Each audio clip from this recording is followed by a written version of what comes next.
Bonjour, ici Martine Larose. Aujourd'hui à l'émission, je reçois Mme Francine Hamel et M. Benoît Nadon du CHSLD Sainte-Rose-de-Lima, ainsi qu'Isabelle Tremblay des Déjeuners Croissants Musique. Bienvenue à Vitrine communautaire.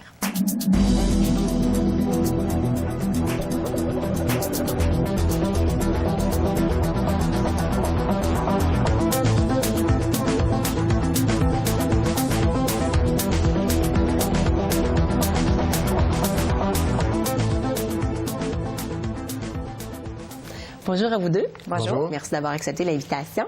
Madame Hamel, vous êtes présidente de l'Association des bénévoles du CHSLD Sainte-Rose-de-Lima. Dites-moi, depuis combien de temps vous êtes bénévole? Depuis bénévole, ça fait 2 ans et demi. Présidente, ça fait 1 an et demi. 1 an et demi. Qu'est-ce qui vous a amené à être bénévole au CHSLD? C'est parce que ma mère est rentrée au CHSLD parce qu'elle était Alzheimer. Puis moi, je voulais connaître un petit peu les rouages, vu que maman était là. J'avais eu des bons commentaires. J'ai été épatée du travail, de la dévotion, de l'amour que ma mère a reçu. Elle a même engraissé de 15 livres quand elle est arrivée. Donc, la nourriture est très bonne.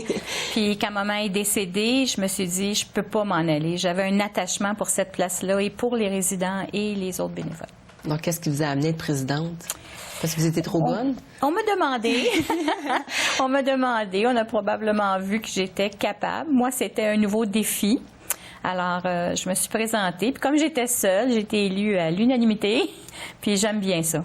J'aime m'impliquer. J'aime les défis. C'est assez impressionnant. Vous êtes 120 bénévoles. Donc au-dessus de 120. Plus de 120. Et donc, 96 résidents. Alors, les personnes qui sont à l'intérieur du CHSLD s'impliquent énormément, c'est ça? Beaucoup. À tout point de vue, on a différents comités.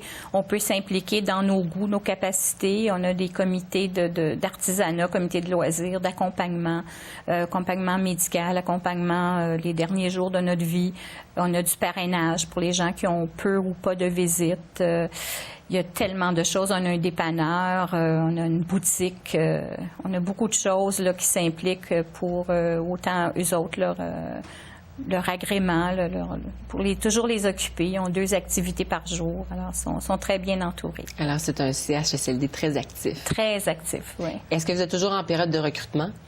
Toujours. On a toujours besoin des nouveaux visages, des nouvelles personnes qui veulent rentrer parce qu'on a beaucoup de bénévoles qui sont âgés. Même s'ils donnent beaucoup d'heures, on sait que nos bénévoles vieillissent, alors on veut du nouveau. Votre plus vieux bénévole, à quel âge? Je pense que c'est 86 ans ou 88 ans. Je suis pas 92 ans. 92 ans. Il y a une madame qui a 92 ans et elle a 3 fois par semaine environ.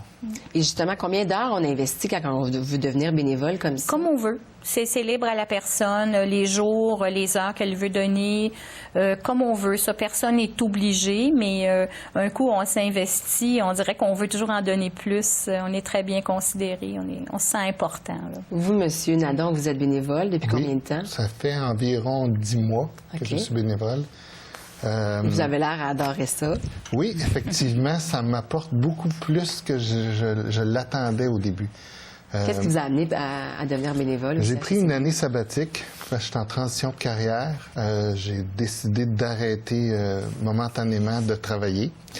Et le fait que j'avais beaucoup de temps, j'ai décidé de m'investir. Et suite à une annonce dans le Courrier Laval, je me suis inscrit comme bénévole au CHSLD. Et au début, c'était juste m'impliquer dans le bazar, donc dans une des sources de financement des activités de loisirs. Et suite à ça, je me suis investi davantage dans les loisirs des résidents pour avoir plus de contact direct avec les résidents. Qu'est-ce que ça vous apporte, personnellement? Beaucoup d'enrichissement, moi, j'aime les gens. C'est une des choses qui m'a amené à faire du bénévolat auprès des personnes âgées. Et je trouve que les gens sont très reconnaissants et très attachants. Ils ont aussi beaucoup d'expériences de vie qu'ils peuvent partager avec nous. Et ça, c'est très intéressant là, de voir qu'il y a une qualité de vie aussi, malgré que c'est des personnes dans un CHSLD, donc dans les soins de longue durée. Il y a une belle qualité de vie. C'est intéressant de voir ça. Et peut-être que ça nous donne un peu d'espoir pour quand on va vieillir. On est encore jeune. Oui, pour être bien encadré, bien soigné. Puis effectivement, c'est à ce point de vue-là que je trouve ça enrichissant surtout. Est-ce que vous recherchez à en avoir encore plus que 120 bénévoles? Oui, là, présentement, le 21 septembre, on fait une journée porte ouverte. On fait ça chaque année. Qu'est-ce qu'on peut retrouver comme activité cette journée-là? Cette journée-là, c'est que ça commence à 3 heures. On peut avoir des renseignements par Sylvie Forgette au centre. Et cette journée-là, on fait visiter le centre. Même, on a des résidents qui offrent gentiment qu'on visite leur chambre. Ils offrent gentiment qu'on leur pose des questions. Ceux qui sont quand même capables de nous répondre. Et ensuite, on parle de nos expériences, les bénévoles qui sont là. C'est pas mal ça, la journée, là. Ils peuvent poser des questions qu'ils veulent. Familiariser avec le centre. C'est ça. Si jamais des personnes cherchent ou magasinent des centres, il y en a plusieurs sur HSLD. Oui. Donc, justement, de pouvoir avoir plus d'informations. Et dites-moi, lorsqu'on est bénévole, est-ce que vous faites un genre d'entrevue ou d'audition ou lorsque vous recrutez pour savoir quel bénévole irait dans le bon domaine? C'est-à-dire qu'on rencontre le bénévole pour lui demander ses goûts. On lui parle de tous nos différents comités, de l'implication qu'il peut donner. Il y a une recherche au niveau aussi légal pour avoir un bon bénévole, parce que quand même, on veut protéger nos résidents. Il faut faire bien attention. Mais c'est vraiment avec Sylvie Forgette et le nouveau bénévole qui discute qu'est-ce qu'elle aime faire, qu'est-ce qu'elle veut faire, ses forces. Il y en a, si on a un expert en informatique, bon, on va s'en servir. Si on a une couturière, on a toujours besoin d'une couturière pour nos décorations. Alors, on va utiliser là, les forces de la personne et son goût. Son plein potentiel. Vous, M. Nadon, vous êtes responsable, justement, on le disait tantôt, du Bazar, qui est une levée de fonds, une campagne de financement importante. Ça va se produire le 6 octobre prochain, si je ne me trompe pas. Qu'est-ce que c'est exactement? Vous travaillez à temps plein là-dessus, c'est ça? Bien, on travaille, effectivement, on est un groupe, je ne suis pas responsable, mais je participe activement là, au Bazar. C'est un événement qui se produit 2 fois par année. C'est 4 jours à chaque 6 mois. Okay. Habituellement, c'est au début mai et début octobre. Donc, le prochain va avoir lieu effectivement le 6, 7 et 8 octobre. Le Bazar, c'est une grosse source de financement pour toutes les activités de loisirs et de bien-être des résidents. On organise des activités de loisirs, mais aussi pour agrémenter l'environnement des résidents. Il y a beaucoup de décorations. Il y a des tables à pique-nique qui sont installées, les couleurs sur les murs, les décorations sur les murs lors d'événements de Noël, la Saint-Valentin, le Pâques et toutes ces choses-là. Donc, c'est une des grosses sources de financement. C'est le Bazar et la boutique. Là, on a une boutique qui vend des produits également là, qui proviennent des articles que l'on récupère des gens qui nous font des dons. Donc c'est vous faites une enchère dans ce bazar-là ou c'est des articles que vous ramassez? Ce qu'on fait, c'est qu'on reçoit des articles de la population. OK, donc on peut, à n'importe quel temps de l'année, vous envoyer des choses. Emmener des articles. Nous, on s'organise pour les trier, donc par catégorie pour... Que ce soit vêtements ou télévision ou des choses. N'importe quoi. La vaisselle. C'est ouvert à tout. Tout se vend. Oui, effectivement, il y a tout se vend, donc on ne fait pas de sélection. On s'assure juste que sont en bon état, les vêtements sont en bon état, que les appareils qu'on va vendre sont fonctionnels. S'il y a des réparations à faire, par exemple, on reçoit des meubles, s'ils sont brisés, on va les réparer. Donc, plein de choses comme ça. Et on classe ça, on a des entrepôts où est-ce qu'on les classe temporairement par catégorie pour s'assurer que quand la journée des bazars, ça soit bien structuré et on soit efficace.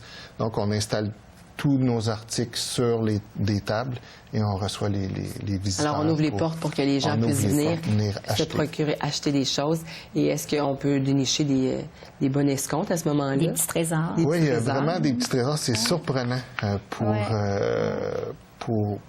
le peu de sous qu'on a à débourser pour des articles. On peut trouver vraiment des articles très intéressants.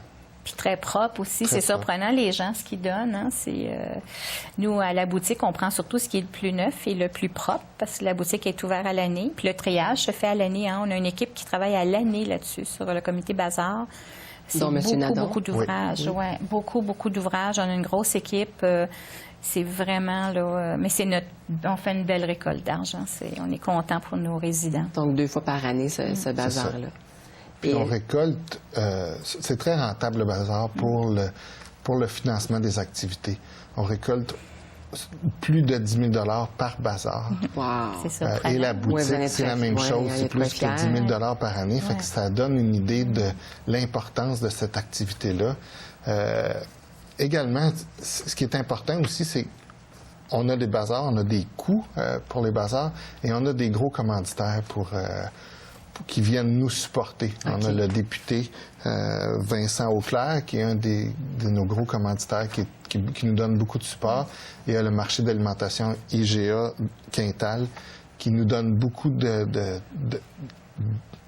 d'accessoires pour nous faciliter le travail.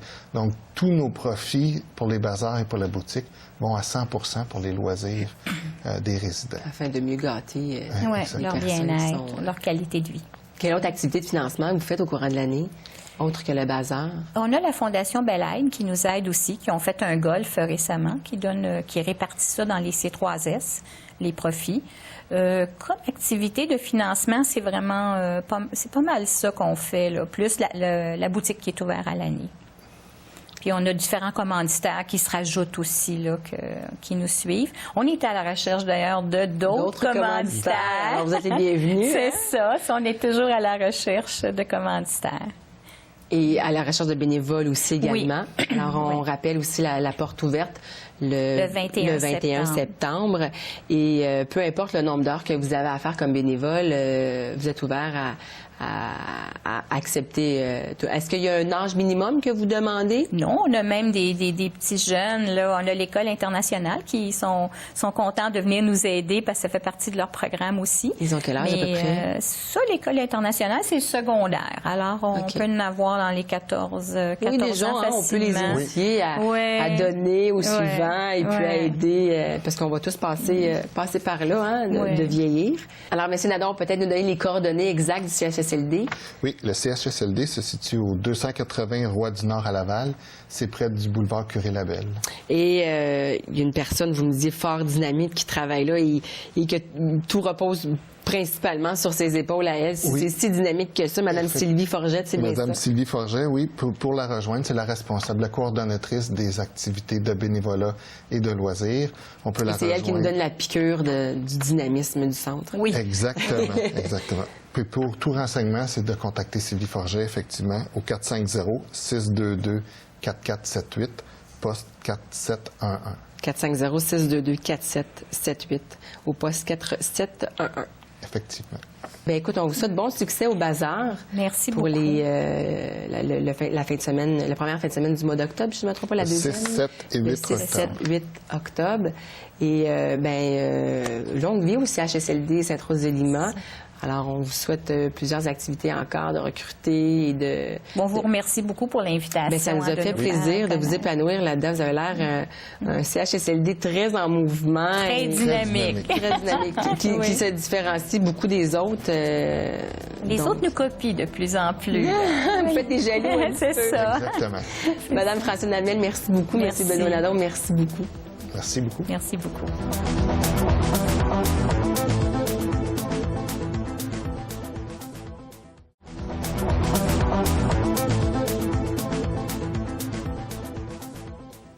Je reçois maintenant Mme Isabelle Tremblay, fondatrice d'Art et Spectacle de Laval. Bonjour. Bonjour, Martine. Alors, Mme Tremblay, vous êtes fondatrice justement d'Art et Spectacle Laval et la principale activité, c'est les déjeuners Croissant Musique. C'est ça.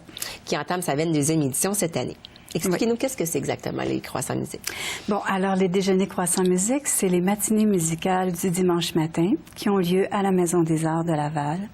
Et ce concept, lorsque je suis arrivée à Laval, il y a 20 quelques années, moi j'ai une formation en tant que musicienne et j'avais joué à différents endroits au Québec.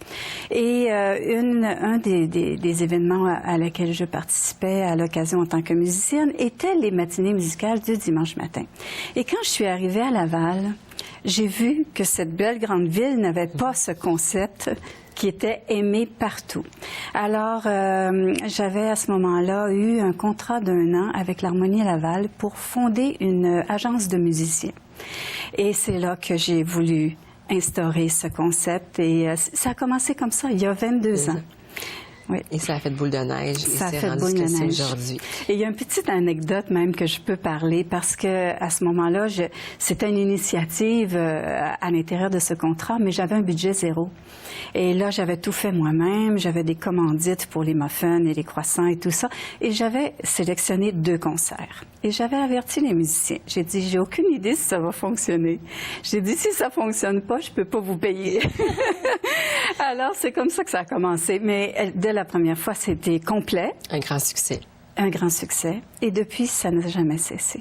Ah, excellent. Oui, hein? c'est un... Et la saison débute débutait le 11 septembre. C'est ça, bien cette année, oui. Et il y a vous m'expliquez, là, vous avez une brochure qui détaille bien le tout, et vous avez des concerts types, c'est ça? Oui.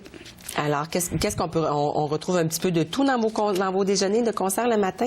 Oui, c'est, en principe, des concerts classiques. Donc, quand on parle classique, c'est quand même de toutes les époques. On varie beaucoup de la Renaissance à un peu plus moderne. C'est vous qui les choisissez? C'est moi qui les choisis, oui. C'est moi qui fais toutes les programmations. Et bon, j'aime insérer à l'occasion un petit concert de jazz ou un concert de chansons françaises, Piaf, Brel, des chanteurs comme ça, qui plaisent beaucoup. Alors, c'est des concerts, comme je viens de dire, à connotation classique, mais qui débordent un petit peu. Oui, c'est ça. Vous vous basez sur quoi, justement, pour faire votre programmation? Bien, vous savez, au fil des ans, j'ai appris à connaître mon public. J'ai appris à connaître qu'est-ce que mon public aime. Et c'est ça, je sais à peu près dans quelle corde aller et qu'est-ce qui attire les gens? Oui, et contrairement, ne pas déborder parce que, vous savez, c'est le dimanche matin, hein? C'est le dimanche matin à 11h. C'est un concert d'1 heure. Donc, c'est une matinée, tout en douceur. Alors, tout avec ces paramètres-là, j'arrive à... Soit agréable. Oui, oui. Et beaucoup du public, la majorité même, je dirais, sont des abonnés. Donc, ils prennent la série au complet de concerts. Donc, vous en donnez combien de concerts durant l'année? Donc, d'abord, il y a différentes séries. Il y a une série de 8 concerts qui est répétée la semaine d'après. Donc, c'est 2 séries de 8 concerts, mais pareilles. Okay. Donc, le public est différent, ça va de soi. Et il y a cette série. Et il y a 4 ans, j'ai instauré une nouvelle série de 4 concerts que j'ai appelée les Déjeuners Croissant Musique Jeunes Artistes. Ces jeunes artistes étaient... au niveau du baccalauréat, maîtrise ou doctorat, et étaient tous sélectionnés, c'était des boursiers de la Fondation de soutien aux arts. Okay. Tous ces musiciens-là ont obtenu des bourses de la Fondation de soutien aux arts de Laval. Ça a eu un beau succès, sauf qu'il fallait que je convainque le public parce que tous pensaient, jeunes artistes, c'est des jeunes du secondaire ou... Peut-être moins d'expérience. Oui, mais la qualité était la même. Alors, j'avais toujours à convaincre mon public. Ce qui fait que ça n'a pas eu le succès que j'aurais voulu. Est-ce que votre but à ce moment-là était de faire des découvertes? Oui. De leur laisser une première chance? Oui, exactement. Mais j'ai pas abandonné cette idée. Vous l'avez modifiée, je pense. Hein? Je l'ai modifiée seulement. Alors, cette année, j'offre 4 concerts que j'ai appelés hors série. Donc, en dehors de la série régulière. 4 concerts hors série où c'est possible aussi de prendre l'abonnement de ces 4 concerts. Et cette série est, on va dire entre guillemets professionnelle, comme la série régulière, mais j'insère toutes séries confondues, 1, 2 ou 3 artistes comme ça, musiciens que je viens de vous mentionner, boursiers de la Fondation de soutien aux arts, mais souvent qui vont terminer des maîtrises, terminer des doctorats, qui sont des musiciens tout à fait extraordinaires. Alors, je les insère maintenant, toutes séries confondues, et le public les aime. Le public, ils sont vraiment heureux. Oui, parce qu'on découvre vraiment des musiciens, musiciennes extraordinaires. Extraordinaires, je vous le dis. Et le talent si justement ces personnes-là se méritent justement des méritances et des bourses, c'est sûrement que le talent est derrière plusieurs années d'études. Exactement. Et ces musiciens-là, souvent, avec leurs études... C'est vous qui les recrutez, c'est vous qui allez les voir ou vous vous promenez pour les entendre? Oui. Oui.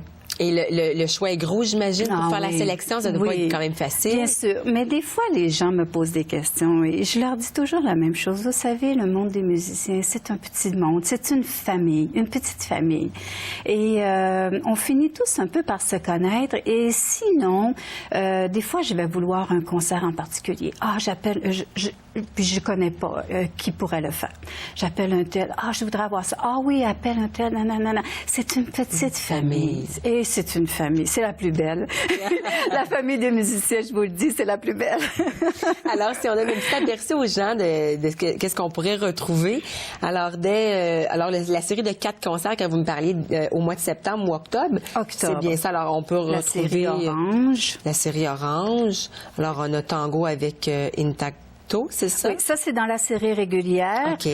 Si on parle, exemple, des concerts hors série dont on vient de mentionner, le premier concert aura lieu la semaine prochaine, donc le 2 octobre. OK.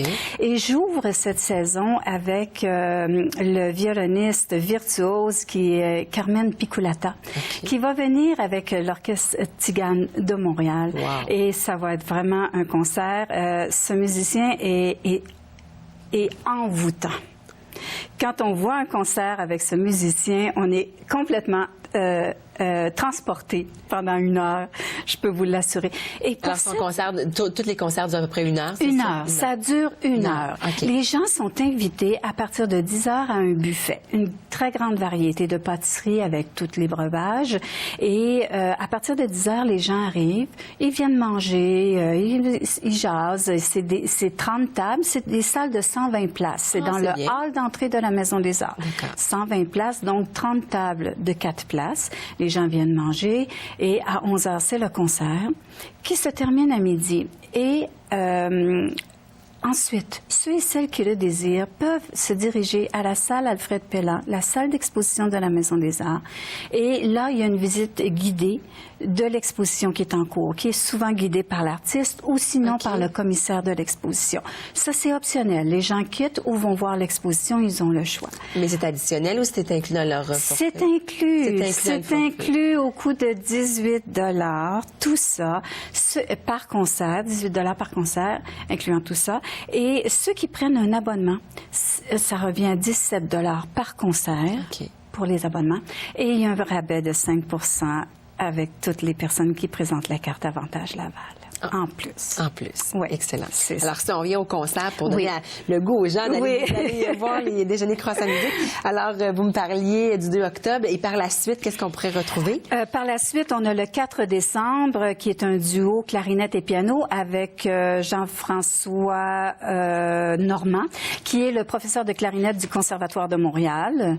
Ensuite, le 26 février, nul autre que Yukari Cousino, qui est la fille des fameux les petits violons de François Cousino, et qui est violon solo de l'Orchestre métropolitain, accompagné de Alvaro Pieri, qui est un guitariste international. Wow. Alors, c'est vraiment... C'est extraordinaire qu'on puisse avoir ces musiciens, je peux vous le dire. Et on termine le 24 avril par le Quatuor de la flûte enchantée. C'est un quatuor de flûte traversière avec toute la gamme des flûtes traversières que souvent on connaît juste la flûte traversière traditionnelle, mais il y a la soprano jusqu'à la flûte traversière basse. Alors, ça va être extraordinaire aussi. Et je dois vous dire, Martine, que pour ces 4 concerts, il reste quelques billets. Quelques billets. Contrairement aux séries régulières où il reste aucun billet. Vous savez, cette série, elle a été doublée parce que c'est trop difficile d'avoir des billets. Dès que la mise en vente des billets sort en juin, c'est comme ça, quelques minutes après. Il y a plus... Oui. Prenez bien note en juin, si vous voulez avoir de bonnes places. Ça sort en juin et quelques minutes après, il n'y a plus rien. Donc, cette série, et ceux qui prennent la série, ils ont le privilège l'année d'après de racheter leur série avant la vente au grand public. Alors, j'encourage beaucoup ceux et celles qui vois aussi qu'on va faire un hommage à Pierre, un second souffle. Oui, comme je vous disais, j'aime avoir à l'occasion une chanson française. Ça plaît beaucoup au public. Oui. Édith Piaf qu'on aime beaucoup. Oui. Et dites-moi, on peut donc si c'est complet à la dernière minute, il n'y a pas de possibilité d'avoir de place du tout. Alors c'est en juin, on doit se procurer nos abonnements. Oui. Puis les 4 concerts hors série, c'est l'opportunité que le public a présentement de pouvoir avoir des billets. De pouvoir avoir des billets par rapport à ça. Oui. Et est-ce que dans les années à venir, vous avez des projets d'aller chercher des gens, des musiciens un peu plus recherchés? Est-ce qu'on peut avoir des petits hits? Non, c'est vraiment une année à la fois parce que, d'abord, ces musiciens-là, exemple, Alvaro Pierri, c'est des musiciens extrêmement sollicités et qui sont toujours partis à travers le monde. Alors, il faut, on peut, déjà un an d'avance, parfois c'est un tour de force. Fait que j'ai toujours des idées en tête, mais j'avance rien parce que je sais jamais si je vais pouvoir. Mais des fois, je veux avoir quelqu'un, puis des fois, j'attends plusieurs années. Oui, ça arrive, c'est arrivé, parce que la personne a trop de travail. On communique ensemble. Ah non, ça marche pas encore cette année. On revient l'année d'après. Des fois, j'attends longtemps, oui, mais c'est la beauté de mon travail. Oui. J'aime énormément mon travail. Est-ce que vous laissez une petite place pour pouvoir jouer moi, je suis musicienne, comme je vous ai dit. Lorsque j'ai célébré, j'ai souligné les 20 ans des Déjeuners Croissant Musique. Cette année-là, j'avais fait un CD. Alors, je me suis insérée dans la programmation pour cette fois, mais c'est exceptionnel. C'est pas moi qui ai mis en évidence, c'est mes musiciens que je veux. Non, c'est ça. C'était correct que je le fasse une fois, mais c'est très rare que je fais revenir un musicien 2 fois. Au cours des 22 années, c'est très, très rare. Pourquoi? Mon petit caprice à moi. C'est comme ça. C'est comme ça. C'est ma formule. Quand je fais revenir un musicien, c'est qu'il revient dans une toute autre formation ou programme ou. Vous voulez pas qu'on répète, même si la demande est là, même si on a beaucoup aimé. Des fois, le public insiste, on veut leur avoir. Puis... je dis donc, pas non, mais c'est pas oui. Ça dépend. Il y a des exceptions, mais en général... Avez-vous des souhaits, des projets futurs que vous aimeriez développer dans vos Déjeuners Croissant Musique? Dans les Déjeuners Croissant Musique, non, parce que c'est une formule qui, présentement, a un grand succès. Et des fois, de changer des choses pour changer des choses, ça vaut pas la peine. Non, on garde la formule comme ça. On garde la formule comme ça. S'il y a lieu de continuer à développer, que les 4 concerts hors série deviennent une série de 8 concerts, peut-être. Et sinon, j'ai beaucoup à cœur les jeunes artistes, les jeunes musiciens. D'ailleurs, je suis sur le conseil d'administration de la Fondation de soutien aux arts de Laval. D'accord. Et j'ai beaucoup à cœur ces musiciens. Donc, de leur donner une chance. De pouvoir débuter. Oui, ils sont tellement bons et ils travaillent tellement fort. C'est ça. Alors, s'il y a quelque chose, j'aimerais continuer à aider les jeunes musiciens de la relève. Oui. Alors, en terminant, est-ce qu'on peut donner un numéro de téléphone pour vous joindre? Me joindre serait le 450-687-3987. Mais pour acheter les billets, c'est la billetterie de la salle André-Mathieu au 450-667-2040. Eh bien, longue vie au Déjeuner Croissant. Oui. Et on espère, on se dépêchera en juin prochain d'acheter nos billets pour pouvoir aller voir l'année prochaine. C'est ça. Et sinon, on peut se procurer le dépliant aussi qui nous donne le détail de la programmation. Oui, c'est ça. Le dépliant, parfois, on me demande de l'envoyer par courrier. Alors, que le public ne se gêne pas pour m'appeler. Je peux envoyer par courrier ou par courriel aussi, c'est possible. Bien, longue vie au Déjeuner Croissant Musique. Madame Tremblay, ça fait un plaisir de vous accueillir. Merci beaucoup. Merci à vous. Et voilà, c'est déjà tout pour cette semaine. Merci d'avoir été des nôtres. Je vous donne rendez-vous la semaine prochaine, mercredi, où je vous ferai découvrir le Centre du Sablon.